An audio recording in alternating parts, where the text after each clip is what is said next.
Afternoon, good morning, good evening. My name is Mike Klein, and I'm the founder of We Lead Comms.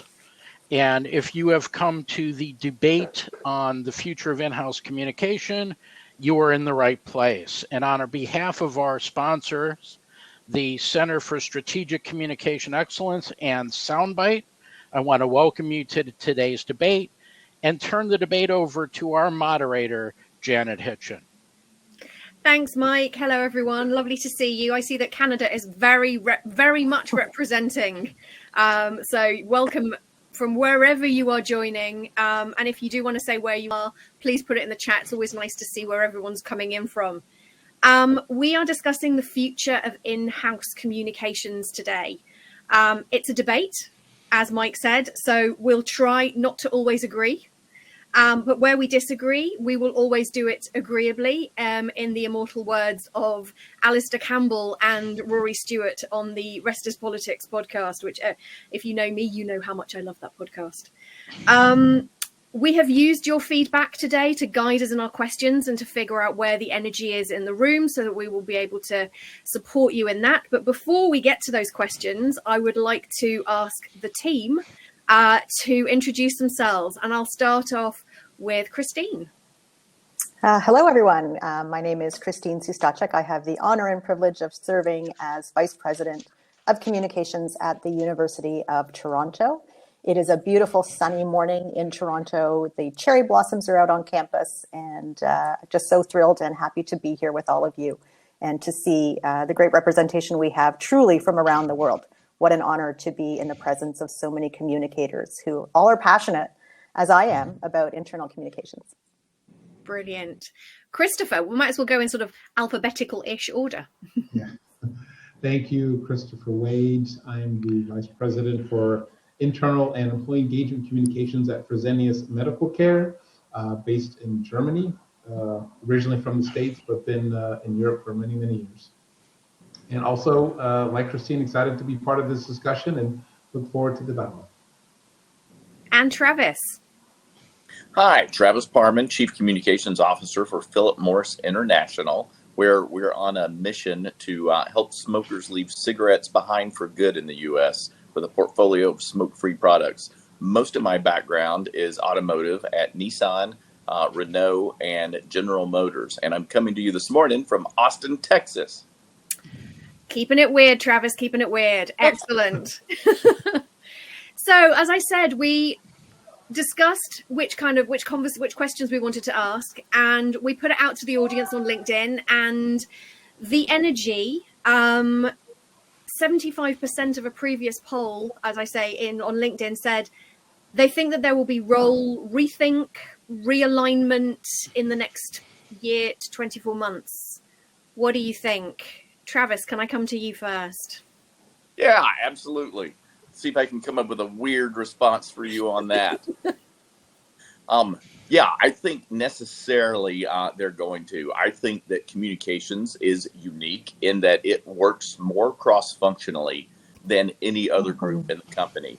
That puts it in a unique position, really, to be the ones to confront change, to deal with change, to engage all of the different areas of the business that are impacted in that change, to really prepare the environment, to prepare the company for what's coming. And I think that's what is going to necessitate that communications roles change as people really evolve into increasingly that counselor role. Christine, you're nodding?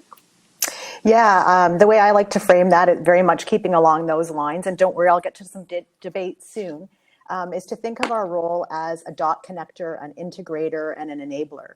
Our colleagues in HR might only be thinking about HR, our colleagues in IT are only thinking about that, but increasingly CEOs turn to us because we have a line of sight into all those functional areas, and we can see when one might be out of alignment with another. So when something happening in this area of the organization seems to be at odds or cross purposes with something that's being communicated somewhere else, that's where there's sort of that reputational rift and gap.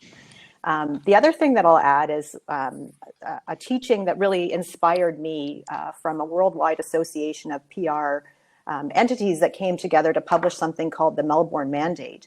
that called on communicators within an organization to be the social conscience of that organization. And that gives us that license to put our hands up and point out those areas and those times when we're not fully walking the talk or acting and living authentically. When decisions and operational matters that our companies are taking, or policies that we're making, don't live up to our brand promise. So I think there's a lot of role for us to play in being that social conscious, being that internal ethicist that points these things out and make sure that we're always walking the talk. Christopher, you were nodding. Yeah, I can only underline what I heard from Christina and Travis. Just picking up a little bit in order. Travis talking about being the connector. I like to talk about employee engagement being the glue of an organization, because in fact we do talk to every other function and have to engage with them at a different level than, let's say, HR or finance, which are very bespoke, focused on what they need from that function or what they can deliver, versus we want to understand holistically what is it they're doing and make the dots connect and communicate it in a way focused now on our employees so they understand what a company's trying to deliver on and know how they can contribute, right? So, really effectively helping the organization drive performance through effective communication and engagement. And so, being an advocate for the employees, picking up on what Christina said, understanding what employees are, understanding from leadership, understanding from the messages, and what are they not understanding from leadership and messages and how that impacts them, and bubbling that upwards is a critical role we can play to, again, circle back around. Okay, management, you've heard from employees, you've heard what's on their mind, what's working, what's not. This is what they're telling us. Let's adjust, let's reconfigure, let's change, our approach so that we do engage with those employees in those areas, and that they do feel like they understand what they need to do to drive the company performance, which, veering off course a little bit here, hopefully ultimately delivers to the purpose of the company, which we know is something that really engages employees. I'm gonna pause us on purpose for a second because we have a question on that, but I absolutely want to come back to it. But we've got a great question that's come into the chat from Monique, and I know Monique's in Berlin and she does a lot of thinking about this kind of stuff. Yeah, big up for Berlin. Could we have a common definition of authentic? I think it will help the discussion. I've come across 3 different definitions today, and it's something I've seen discussed a lot. We keep saying authentic, but what exactly does authentic mean? And sometimes, do we actually want an authentic leader to speak, or do we actually want them to dial that down? So your definition of authentic, Travis, you're smiling a lot. I'm coming to you. I'd say being true to your values, and being Took the words out of my mouth. This debate thing, we tend to be in violent agreement on a lot of these debate topics. So you want people to be true to themselves. Christine, any build? And that the organization is true to its institutional values, right? I think that all organizations spend a lot of time co-creating, hopefully, not just dictating top down, but really building their institutional values and what they stand for. And being authentic means every decision, every action can be held up against that mirror, against that watermark, to make sure that you're living out what you purport to stand for. Christopher, where are you going to stand on this? We're currently all in violent agreement. Yeah. Mike wants some debate. Well, maybe I'll throw a little bit of a monkey wrench in there. But first, to answer the question, I think it is probably the word authentic. Authentic can have multiple definitions, but I think ultimately it's a little bit the smell test that most people can live out, right? It doesn't matter what you say; it sounds great, DEI this, or employee focused, right? Actions speak louder than words. If you're restructuring here, or doing things there that may not sync up with what your values are or what you purport to be doing, and so I think the smell test is really the authentic piece. Leaders who really, I think connect with employees, they just have it in them. They speak to who they are, and they live and believe those values that they're talking about, and then they lead the organization that way, and those things feel synced up. And where you have leaders who maybe think this is what I need to say, or this is what the expectations are, and say those things but deliver different actions, that's where those things don't connect. So I think, the word authentic will sync up, where the leaders truly believe and live and role model what they say they're doing. The monkey wrench is, of course, at least in my experience, most organizations are still really struggling with that, right? There's still this very much shareholder focus, bottom line focus in a lot of the decisions that are done, because it affects the stock price, right? And I've mostly operated at stock listed companies, not only. And that pressure is there, right? What are what do your investors want? What is the bottom line? How are we going to continue to deliver value?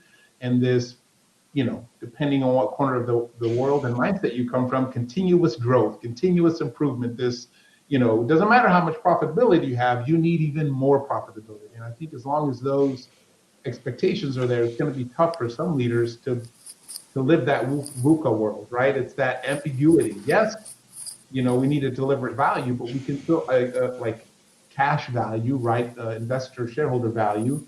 But there's a way to do that also delivers people value, right? That is also authentic to whatever values that you create within an organization. I think walking that line can be tricky, and where you see the disconnect is where organizations saying the right things but not really believing it and following through. It's interesting that you finish on that. Sue has made a really great comment about, I think authentic is overused and companies can be whitewashing the say-do gap, which is exactly what you've just said. Helen's asking, can I prod the realignment responses? Ooh, you're being prodded. I like it. All have talked about helping businesses lead change, join dots. I tend to think of these things we are pushing for today, not always successfully, but they are core. So does the panel see this becoming more pulled from executives? Is this something executives are going to request more as opposed to something we are pushing to them? Is this something they are going to ask for? So I'll jump in and I'll say I think a good CEO does, and that's why they look to us as that trusted advisor. They're looking us to be the eyes and the ears of the public and bringing those opinions, ideas, desires, needs, interests, wants to leadership before decisions are made, right? That's really our function, to be that mind in the middle, to be that bridge.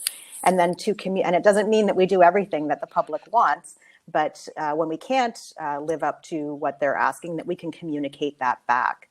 I think the other way, and this sort of touches back to the first part of this conversation about being that dot connector and that integrator and that enabler, part of the pull and push with our executives and with other leads of those functional areas, of course, and maybe this is stating the obvious to a room full of communicators, but hopefully we're being brought in at the very beginning of that process, not at the end, not when we're just delivering a message or a decision that's already baked, but when we can have that influence and help people understand the implications of the decisions that they're making on the public's trust with us, right? Sometimes I like to tell people internally that we're not the fire alarm you pull on the way out when the house is burning down.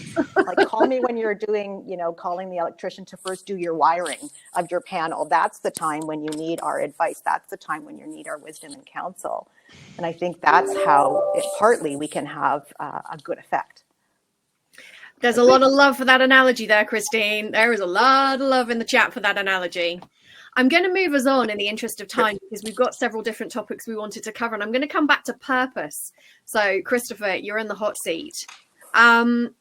We've had future of work conversations that focus a lot on AI, sustainability, all that kind of stuff.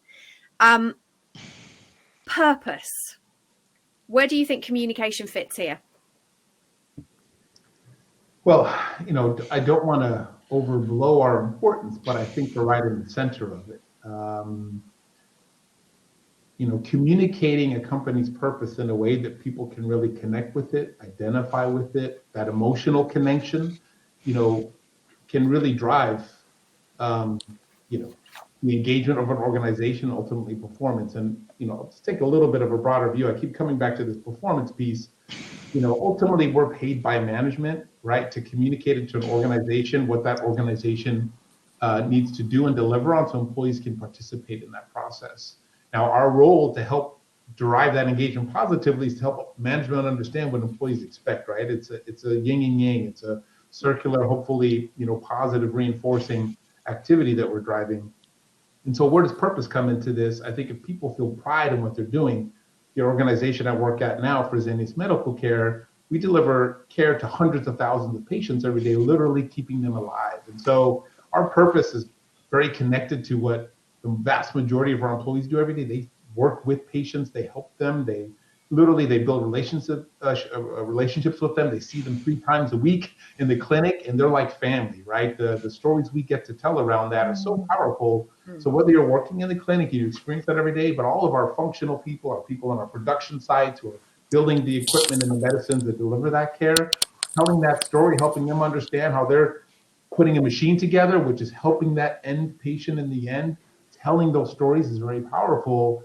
And all those storytelling should always feed into the purpose. So people can understand it, feel it, embrace it, feel proud about it when they talk to their friends, family, as well as colleagues.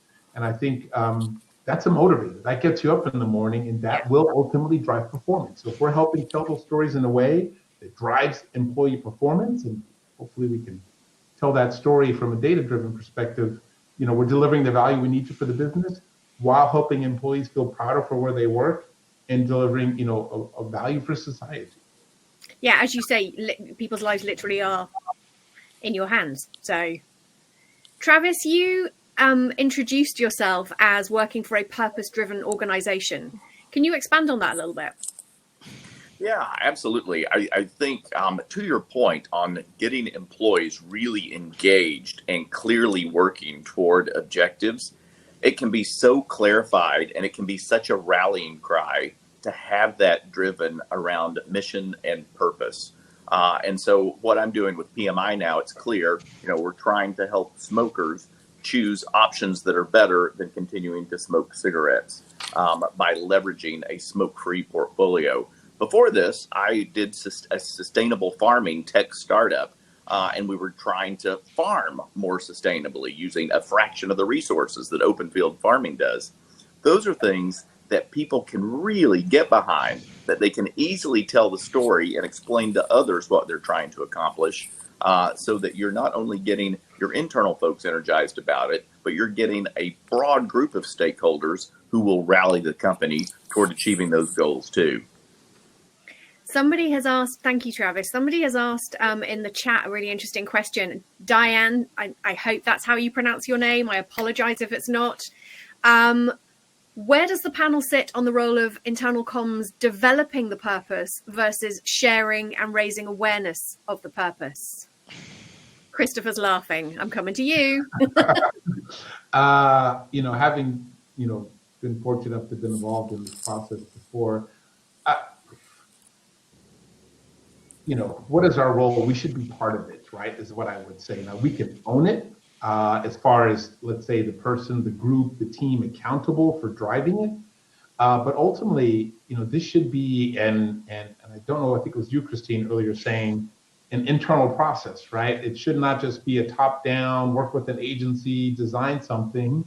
Where I think it resonates the most is when you go into the organization, you talk to people, survey, focus group, talk to leadership, talk to different stakeholders, and try to find a little bit the essence of what is the value you deliver to society, right? I think that's where purpose comes into play. How are you, helping the planet, people, economies, governments, the taxes we pay help fund schools and roads and all these things, right, where we deliver. So finding that nugget that encapsulates the value we provide for broader, civilization, if we're going to go a little broader, I think should be the outcome. And whether we are part of that group or steering it, as long as it is a collaboration and you're doing that internal outward focus and getting those voices in there so people can get behind it, I think is the critical piece. Christine, Travis, go on. Oh. I think we've all been in situations where we've had culture, mission, purpose shoved down our throats by a very small group that has decided what it's going to be for the entire company. And that's never long lasting. It does. Culture grows organically. You can shape it, but it really does. For it to get back to the word authentic, for it to be authentic, exactly. For it to be real, for it to be long lasting, it does have to be developed throughout the organization, not from the top down. So maybe I'll jump in, Janet, sorry, just to talk about so not a debate, but I'll give 2 different angles on purpose. And Believe me, I love the topic of purpose. I've spent 30 years of my career working exclusively with and for broader public service organizations, mission-driven organizations. So purpose matters to me personally. One way you can do that, again, we talked about being clear on the organization's values so that when people see their own reflected in it, that builds affinity and trust. But to take purpose into action and accelerate that effort, I think we can talk a little bit about sense making, and we can talk a little bit about mattering. And by sense making, what I observe is that people internally really crave that 30,000-foot view of our leaders, of their view of the organization. So anything that we can do, the work of internal comms, to help people make sense of our organization and the decisions that we're making, maybe the directions that we're taking, rather than just drowning them in information and updates, where they're left starving for knowledge, really drawing those conclusions and presenting those conclusions in our communications. I think that's a huge, huge help and accelerant to take purpose and to make it something meaningful. But purpose can also feel out of reach. McKinsey's done some studies on this where 85% of executives will say that they live out their purpose in their day-to-day work, but only 15% of frontline managers feel that they get to live out their purpose day to day. So I think that's where mattering comes in. Really helping people to understand, do I matter? Do I belong? Does my work make a difference? And does the day-to-day actions that I do help the company achieve its purpose? I think that's a way that we can help connect people to feel like they're part of that bigger mission and that purpose. Nice. I'm going to jump to a question that Cheryl's just asked, which is, should internal communications consider it a responsibility of ours that the organization or leaders are accountable towards delivering on their purpose? Should we be accountable for it? Yeah. Good question. 100%. Yeah. I would wholeheartedly agree. Christopher? Yeah, it's a tricky one, right? So we should make ourselves accountable for driving that. Ultimately, the leadership needs to take ownership of that as well, right? So I don't think it's solely in our responsibility. So, to the stats Christine was just talking about, which, I think probably most of us can reflect as probably consistent across many organizations, execs feel close to what's happening. They're probably more informed of what's happening. And your leaders closer to the front line, they're dealing with those daily stresses and priorities and maybe aren't even, equipped necessarily to connect the purpose to what their daily work is. Maybe mine is a little bit aside for Fresenius Medical Care, where literally we're taking care of patients, but there's a lot more roles, companies where it's a lot more abstract. You don't have that frontline impact. And so I think, helping leaders be better leaders, helping them understand how to communicate a purpose and how that fits into whatever targets you might have, if you're in IT or in finance, or, if you're in a back office, doing customer service calls. I think helping those people understand they're contributing to a bigger machine that's having this impact. I think it's absolutely on us to contribute to helping leaders understand that they can do that. They should be doing that. They will be driving engagement. They will see more engaged teams and higher performance if they're making that part of their leadership responsibilities. And part of the way we do that is by giving them the toolkits to do so, right? Internal comms really is about internal relationships with our internal people, and how are we supporting our frontline managers to have meaningful conversations, to providing them with the FAQs, the sort of meeting in the box, the toolkits, to be able to translate purpose and strategy into how it lives out in the organization. Challenging them to have those conversations, make time at weekly scrums to say, here's a decision we're taking, here's a new product we're launching, how does this affect you, how do you see yourselves in this, and then reporting that back. I think that's a great way. In terms of holding ourselves accountable, hopefully the organizations that everybody's working at keep their leaders accountable, not only on what they do in terms of their performance goals, but on how they go about doing their work. So what leadership competencies are you expecting, and does your organization expect from your leaders? In the organizations that I've worked at, it's sort of been 50-50. Our performance reviews are really about, are we modeling agility and dedicating time to developing the talent within our organizations, and collaboration and trust building. So find out those places that have that, share your personal values, where you want to work and you want to be inspired to live out your purpose and be your best. It's a little bit like that sort of that old adage, isn't it, of the cleaner at NASA who, when asked what he does, says, "I put people into space."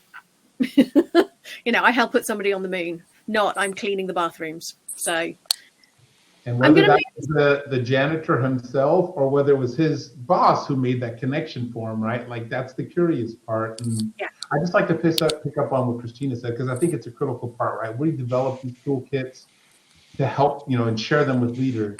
One of the biggest challenges I found is getting leaders to look at those and know even how to use the toolkits, right? There's still that gap, right? We do this work, we roll it out, maybe we can even track downloads, but we don't know what they're really doing with it ultimately. So tracking it in dashboards one piece.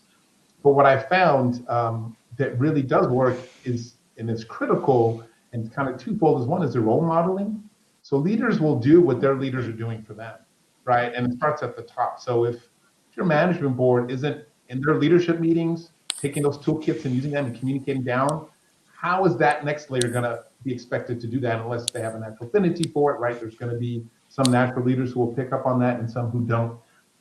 So I think, again, here around the L&D piece, working with HR, working with your leaders to develop those that expectation. What does a leader mean at my organization? And, in a way that inspires them and gets them to take those tools and those messages and know how to connect the dots, I think is the biggest area that I feel like internal comms can contribute to, not solely, but where we need to really start to see a stronger push. Because we're doing the toolkits, we're doing all these things, but we're not always seeing the traction that we need. And I think that role modeling piece and helping leaders be better leaders is a space to continue to grow in the future. So talking about that, I'm going to jump to a question of who do we need in-house to help achieve that role modeling?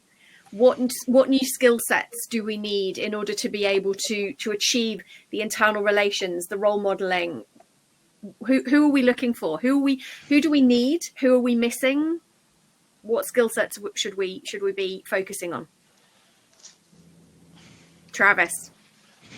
I keep coming back to we need strong generalists.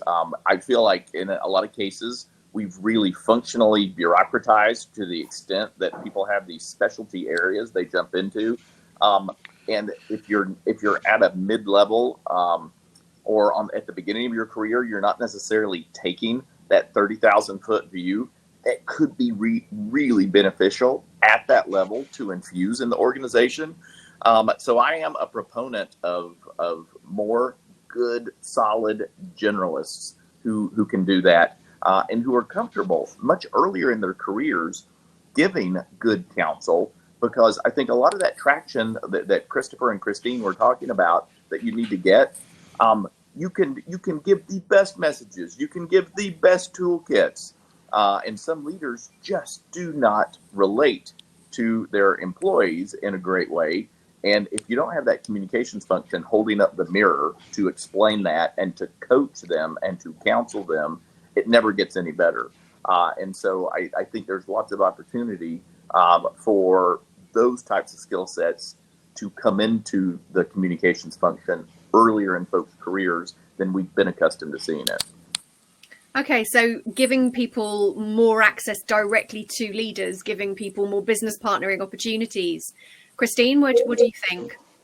Yeah, I'd say, just to take it from a slightly different angle again, so we can have a divergence of opinions. Comms, marketing, PR, we are in very fast moving creative industries. The basics are always going to be needed. Good writing, knowing how to use different tools. There's lots of evolution, of course, AI, prompt engineering, using data to inform decisions, knowing how to gather research, knowing how to use it, knowing how to experiment. In order to be an effective advisor, and I agree with Travis on this point, I think what you need is empathy and high EQ. So we need people who understand the human condition, the human mindset, so that we can relate with people with what we're trying to say and explain the positions that we're taking. I think you need high IQ because often in comms, our only lever is influence and the ability to sort of convene groups, right? You might be a chief communications officer. CCO might as well stand for a chief convening officer, because you're always trying to bring so many different people together to reach a shared objective, even if they might disagree on the approach. I reflect on something that the former President Barack Obama once said when he used to complain that he got tired of people coming to say, I can't do this, or we can't do this, or here's why it won't work. And really at the end of the day, what he wanted was somebody who was going to say, let me take care of that for you, right? And to be that problem solver. So I think if you can be a problem solver, that's another great thing that we need and the skill set that we need to thrive in this profession. And then the last point I'll make is that, as we all know, communications is not about what I say. It's about what you, as an audience, hears, thinks, feels, believes, and does as a result of what I say. It's a two-way street. So if there's a sender and a receiver involved in order to create that sense of shared meaning and make communication work, you need to understand cultural competency. You need to understand where your messaging can go off the rails if somebody who's receiving your message has a different lived experience than you as a sender. And so I think, especially in a globalized world and an increasingly interconnected world, cultural competency is key. Yeah. Two things that I think, to just jump in and add there, I think, and it relates very much to what both Travis and Christine were saying, I think is around behavioral psychology. Like coming back to this training leaders, understanding what's happening in the organization, helping them be better leaders by taking a scientific approach to it, like understanding people's reactions, and how to give feedback. Like all of these things I think are critical, both in the actual content we're training them, but also the delivery methods, right? We also need to be taking a behavioral psychological approach when we're training them in ways that they'll be able to adapt. Right? It's great you come up with an e-learning, right?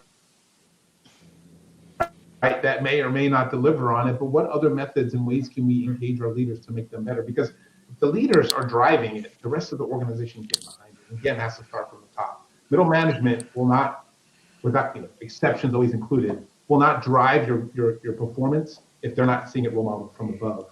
The other piece I think that's going to be critical for bringing in-house is, and Christine touched on this too, is around data analytics, right? So, I haven't seen that many teams really, really deep dive into data analysis. I've found actually more times than not in the internal comm space, we have a few data sets here and there, but how are we looking at it holistically, consistently? How are we looking at trends? And how are we reporting that data in a professional way to management that it becomes a powerful tool for us, right? Like, yes, we build relationships, and I think our experience and how we deal with, our management board and other stakeholders gives us credibility. But if we can also put the data behind it, like a sales, like a finance team, when they're in the board every month, every week, showing data, they have that level of visibility and presence in that room, and therefore have more influence to shape where things are going. I think the more we have data, we make ourselves accountable to that data, good or bad, the more we'll be in the room and have an opportunity to shape it. So if the data is bad, great. That means we need to change something. That might mean the management board needs to invest more here, whether that's their time, money, and tools, education, again, coming back to leadership training. What are the things we need to do to drive going forward? So I think, behavioral psychology and data analytics would be two pieces I would focus on. And you would bring in-house, which is... I would bring in-house if you can, absolutely. So I have just created a net new role at my organization called Insight and Impact Strategist. It closed on Friday, and it's specifically for our team to do just that, to be able to, universities are famous for access or gathering all sorts of data and really helping us to mine through the secondary data and research that we already have in-house that we don't even know that we have, to be able to pull out what might be a leading indicator, what might be a lagging indicator. How can we say that the work we do on brand, on acting with authenticity, is helping raise awareness and putting the University of Toronto and other people's consideration set? So amidst a choice of many universities that might appear equal, this is the one that I want to go to. This is the one that lives up to my values. And how do we map that? And how do we show that if not, it's not a direct route, it's not just a quick attribution because they saw this piece of content and that they enrolled. Clearly, there's other factors involved. What are they? And how can we think of a proxy measure that can show that our work is at least part of that, if not leading it entirely. Nice. I'm going to jump to the chat where Mark has said something that I'm going to steal some of what Mark said and add it into one of the questions that we've got about how the work gets done. So Mark says, in a world where organizational boundaries are increasingly porous and extensible, nice words, more folks are engaged as contingent workers, perhaps through platforms. More work is done by outsourced partners, sometimes offshore. Colleagues are in different locations, time zones, etc. How will the work get done? Is it going to be, we've talked about what we bring in-house, but do we go outsourced? Do we go fractional? Do we need more freelancers? Can we fight for more FTE? Christine, you've just closed an FTE. Nice work. What do you think? I'm going to come to Travis on this first. Yeah, and I don't think it depends on your setup. I do think, most of us are dealing with global issues, and it is a 24/7 news cycle now that we're also managing. So I think those are the things that we have to take into account, and that necessitates more virtual collaboration. So I think that we do need much more flexibility in the times that we're working together, in the ways that we're working together. But you can pull many different solutions on how to attack that out of the options that are available to you. What I have found is that when I'm in a mature organization that has sophisticated processes and folks who have long-term relationships with one another, the virtual collaboration is much easier than when you're in a startup mode, where you're still putting processes together, where people are still forming those relationships, knowing what they can expect out of one another. So I think the way you determine how the work gets done has to be a function of those processes and relationships and the state of the business. Christopher, what do you think? Sorry, I had to unmute myself. That's the last time I'll say that today, I'm sure. No, I agree, right? And I think we have to be flexible ultimately, because we're not all just going to get all the resources we want, right? Occasionally we'll get a role here, we'll get a role there. We have to be flexible with our budgets. I think we're all living under the premises of do more with less, right? The budgets aren't increasing every year. They tend to shrink every year, right? Getting every dollar, every cent, every FTE is a struggle. So I think being flexible, looking for the best models that work with you, right? If you can't bring in an organizational psychologist, then find the right partner at the right cost balance, to leverage them as you need it, and and understanding what your priorities are around that. So I think, I wouldn't have this is the sweet spot and the only model that works. I think every organization, to Travis's point, if you're in a mature org versus in a startup, your model is going to be very different. The one thing that I will just comment on is I'm really, the last 2 years more and more, the decentralized teams, and obviously COVID has accelerated that. So I literally have team members in Australia, in the US, in Latin America, in Europe. We can't work around the clock. And yes, there are disadvantages when I do a team meeting. Someone's always getting the short end of the stick, but it does allow us to work around the clock, right? So if we're preparing for something, time is of essence. We're literally passing the baton. So that's just been a big advantage I've seen in the last 5-6 years specifically. Even global organizations 10-15 years ago, you weren't working that closely together on a global scale. You'd had a call here, a call there, but the advancement of technology has allowed that efficiency to really drive upwards and leverage the global time zones. Yeah, I'm just looking at a comment and again, I apologize if I pronounced your name incorrectly. Anuya, who talks about the follow the sun model, and having worked myself on a follow the sun model, there is nothing more lovely than knowing that when the sun goes down, somebody else is awake and it's very sunny where they are and they can pick it up and you can happily go to sleep knowing that somebody else is going to take care of it. Christine, you're nodding along. Anything you'd like to add? Sure. I'll just I'll jump in to say I agree. We're all constrained with resources, whether that's time or money or headcount. One of the things that we can do to help ourselves is to be clear on our priorities as a team and to focus on those. I often reflect on the fact that being strategic is as much about saying no as it is about saying yes, right? When you say yes to everything, you're not being strategic. Part of what we can do with our internal clients, and if as a function that helps other areas of the organization talk about what they do and enable their work, is resetting conversations and being very strict from the start. So I can count on 100 times how many times I've had somebody come to me to say, here's what I need. And I really try to gently reset and say, let's back it up and let's talk about what you need to achieve rather than what you want. So I know you think you need a video, but maybe that's actually not what you need or how to get there. So I think that's where our own advising prowess has to kind of come in.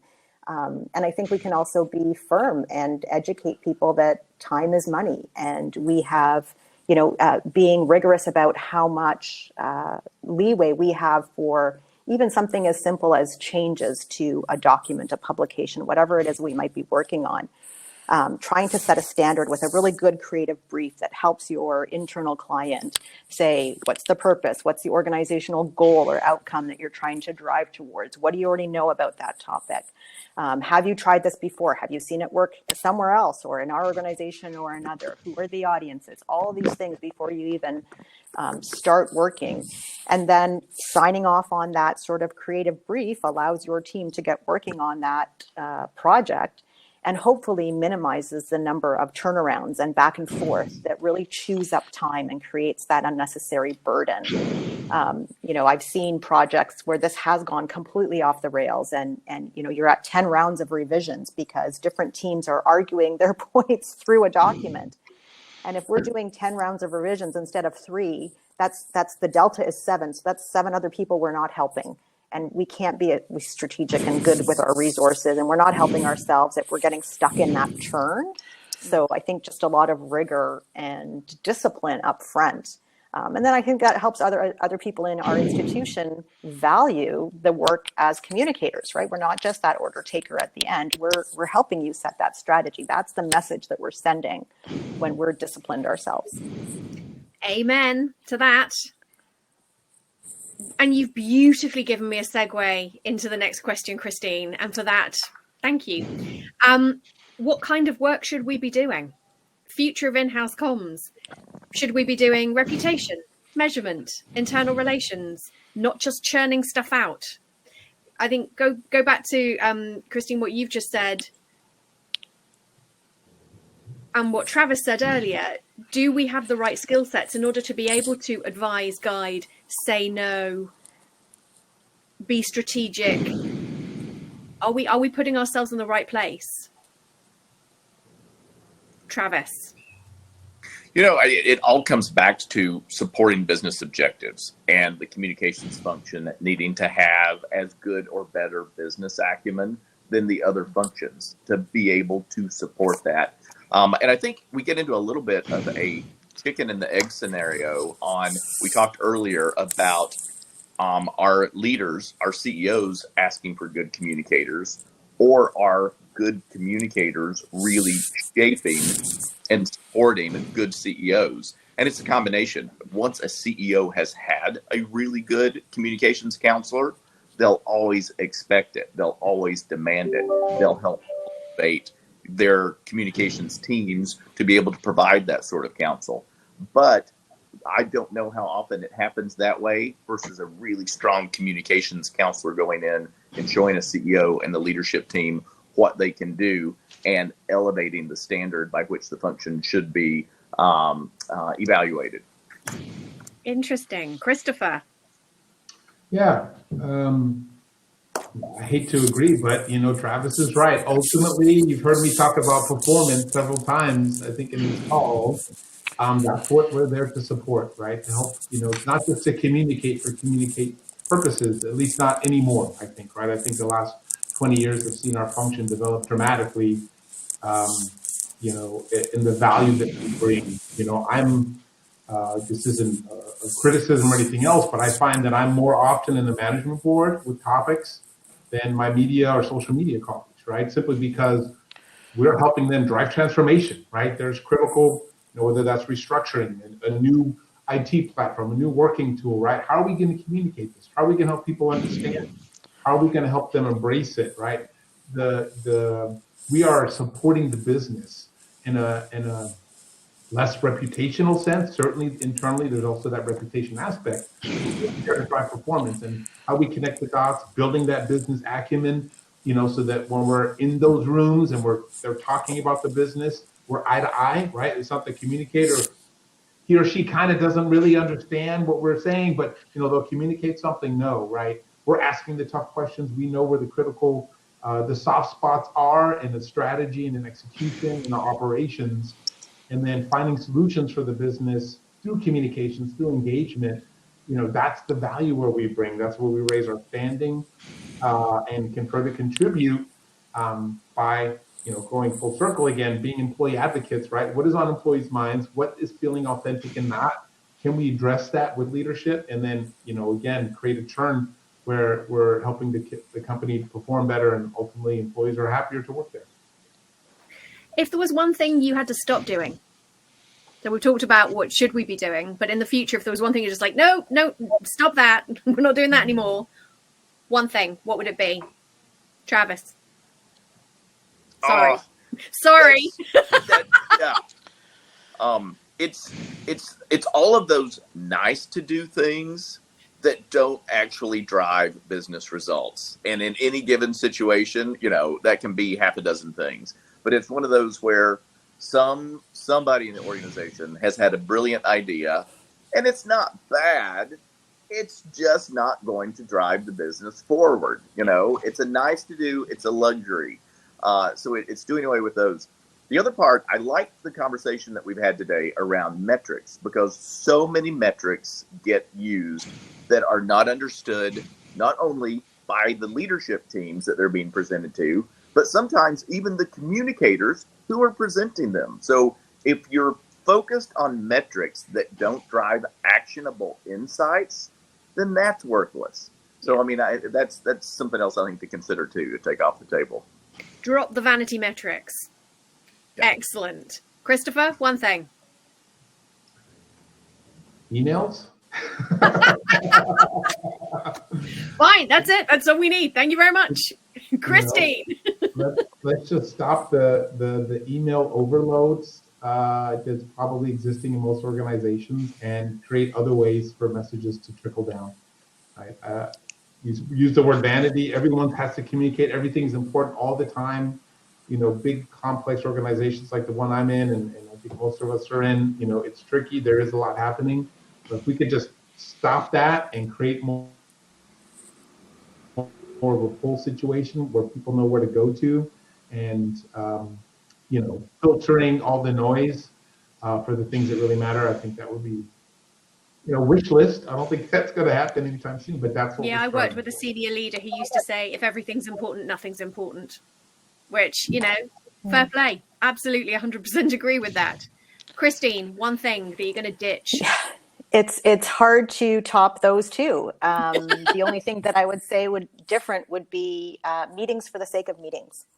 Making sure that meetings have an agenda, have a purpose, that there's really a reason to come together, whether you need to get consensus, whether you need to bring divergent views together, where you need collaboration, but often not to add to emails, because I agree, we don't want to be drowning people in little pieces of information. We really want to be able to connect the dots and help them understand and make sense of what the organization's doing. But sometimes a meeting could have been an email, right? We didn't really need to get everybody together. So just being more judicious with people's time. And the default does not need to be an hour. It doesn't even need to be 30 minutes. Cut that down. If we did standing meetings, right? Or plank meetings. I'm a huge fan. You could get it for 10 minutes. The 15-minute meeting is one of my favorite things. Get in, get what you need, get out. Marvelous. Mm-hmm. Far more time for tea, biscuits. Lovely. Mike has noted that there's a lot of questions in the chat around dealing with controversial situations in your sector. You're all in different areas where you could have controversial situations, or controversial situations have happened quite recently. How do you deal with those controversial situations? Big question. Christopher's And I- raised his eyebrow. Let me just add something to the question, since it's Please my do, question. Mike. How do you see the stakeholder landscape in each of your sectors? Because healthcare, tons of controversy. Higher education, particularly the climate on college campuses these days, tons of controversy. University presidents are being thrown out of windows over it. And certainly in your sector, there is no more consistently controversial sector than yours. To what extent are those controversies driving the agenda and therefore the structure and resourcing and tactics and strategy? And to what extent can you get in front of them? And in my case, I'd say regardless of current situation, of automotive, of sustainable farming, it all comes down to education, which means having to have good, genuine dialogue where all parties are really willing to listen. Because solutions to a lot of these controversial subjects, it's not black or white, it's not crystal clear, it's not right or wrong. It's a spectrum of potential, optimal solutions, and that takes understanding the situation at a very deep level on both sides.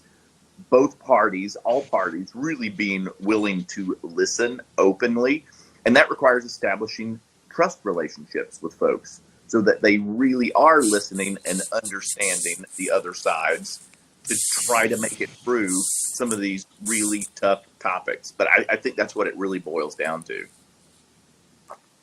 Christine, I'd say it plays out in my sector the same way. I'd say, Mike, to your original question about how the stakeholder landscape has evolved, protests and universities go hand in hand, right? When you think about the 60s, the 70s, this is where students learn to stand up, to have voice, to give critical thought, to shape things. That's what we should be teaching them to do. I'd say what a lot of people in our sector have observed is that in years gone by, students might have been protesting or rallying against a decision that the organization, their institution has made, or about a political issue. But now it's more they are advocating for one side of their belief. And really what they're seeking is that for the university to validate their side only and then discredit the other side and to give voice. And that's a really dangerous thing for a university, because a university is here to make room for debate, to encourage a divergence of views, scholarly research into these topics. We are not we are not the settler or the arbiter of debate. We're never going to choose a side. We're here to make space for that conversation, that rich conversation. I agree that as a society, and I don't know if the pandemic accelerated this, but people don't know how to talk to each other anymore, and to have really meaningful conversations on complex issues. And I don't know if it's because people just want to, to simplify things to a binary absolute. It's this or that, it's right or wrong. But complex problems, as Travis well articulated, are very complicated. There is no simple binary solution to something that's so multivariate. So I think a lot of what we can do in our sector is really teaching people how to have that kind of debate. We've just set up a position here, a provostial advisor on civil discourse, who's working with our university colleagues, campuses, working groups to teach people how to discuss and to engage. And by civil, it doesn't mean being nice, although that would be nice. By civil, it really means how can we have a conversation that brings together a divergence of opinions in a way that we think out loud together for the public good. And so civil being civic society, right? That's the future. And he tells a great story about, he was a professor of English, and in his American literature class, he had his students watch Greta Gerwig's Barbie.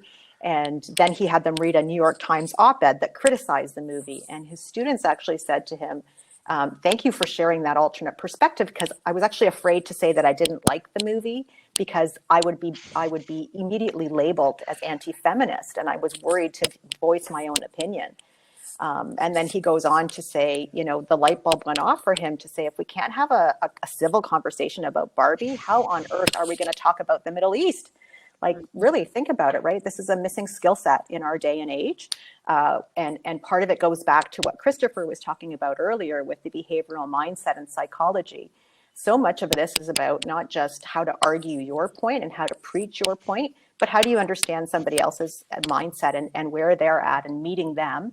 But also, how do we also sort of step back and re-examine our own beliefs? And are we the ones who actually need to change in what we're thinking and what we're saying? So much of the conversation needs to go there too. There's a lot of love for you in the chat right now, Christine. Soak it all up. Christopher, do you have anything to add? Not much. I think they covered it well. I would just say, two things can be true at the same time. And, communicating that openly, coming back to this word authentic a little bit, right, as realistically, openly as you can, I think is the way to go, right? You can't dodge these things. I think that's the worst thing you can do. So, addressing them openly, laying open the facts, the word VUCA again comes to mind. Some things are complex, they're ambiguous. There is uncertainty. So addressing that openly, I think, is the best route you can go. And, trying to have empathy as you do that. Thank you. I know that we are at 3 minutes to go. So I don't want to jump into a whole big new topic.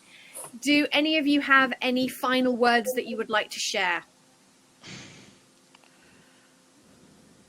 I can start. I'll just say I love the debate. I thought this was great. I learned new things. I heard different perspectives. I've been following the chat as well. I see there's been a heavy discussion, I think, if I'm not perfectly tracking, but around AI, probably something maybe to pick up on next time. So yeah, I love the discussion and the different perspectives. And even though we probably agreed a lot, I think it's probably because internal communications is headed in a certain direction, which I think is exciting. I'm excited the development I've seen the last 20 years, and I look forward to the next 10 to 20 years as well. Brilliant. Travis, Christine?